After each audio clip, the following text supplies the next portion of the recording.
And we are also joined by Robert Appelbaum. He's the head of South Asia at Webber Wentzel, and we're getting more insight into South African companies going through business rescue through these very tough economic times. Robert, thanks for your time. I think we have seen headlines, Evraz being one, going through business rescue, but maybe let's start from scratch. How did this come about? Why did you say you're going to take a particular interest in business rescue and hence the book?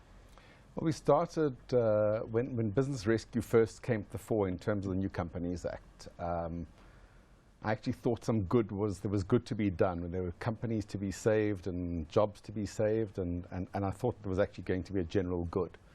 And became involved very early on in a business rescue in Durban of a construction company. And very soon, everyone that could be challenging the business rescue was challenging the business rescue. And actually in sitting and trying to interpret what was required, and I was representing the business rescue practitioner, what was required of a practitioner who had 354 obligations, 354 things he had to do within 25 days. Okay, it was totally just mad. And then we sort of sat and started analyzing what the rights were, what the obligations were, what the conditions were, and unpacking it. And sat and took out wonderful markers we'd all use at university in going through our scripts, and unpacked the actual act. And as a joke, I said to Carl, my co-author and the business rescue practitioner at the time, I said, why don't we write a book? And he said, absolutely. So 2 years later, we wrote the book. So the rules were too onerous, they just didn't help? It's very, I mean, our longest sentence is, what were we, 154 words in one sentence. Sure. Now, you know, someone's got to follow that. Someone's got to actually understand what was intended. It was written in committee by a South African lawyer, a Canadian lawyer, and various others. So it's what happens when you write in committee. It's also what happens when you take foreign law and impose it in South Africa, which Canadian, we've basically copied a lot of their acts. And it's not particularly well written. It's quite opaque, and for the man in the street and for the business in trouble, they're going to, you know, it's hard to interpret. Is this going to change the supposition that generally is looked on at business rescue? Business rescue is just one step away from disaster, from bankruptcy, from shareholders losing it all. So there's been this aura around it that it's not a save it. It's a drop it. It's a step on the way to insolvency. Yes. Well, you know, is this going to contribute to changing that? One hopes, because yes. in it we also give some advice towards the back of the book to various affected parties, including judges. Okay. So in Chapter 7 of the Act, they have great lofty ideals about what the entire Act is meant to do, and in relation to business rescue, it says save businesses that are distressed, yes, and look after all the stakeholders.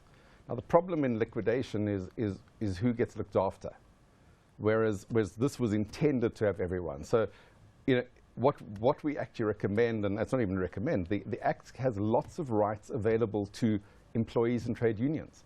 Now, as far as I'm aware, and I may be wrong, there's been one case to date where an employee tried to follow their rights in terms of the Act. Then, in my view, and quite unfortunately the judges viewed it somewhat differently, and rejected what the proposition was. But in essence, this says that if someone comes along to a meeting and everyone's voting in favor of, and someone doesn't like it, then the other parties can buy that person out. Now that should allow labor unions and employees to get into the game. Now, they aren't standing up for their rights, maybe because of the cost.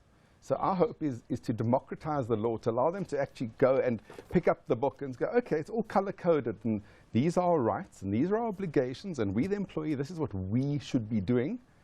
That's what we're hoping comes through.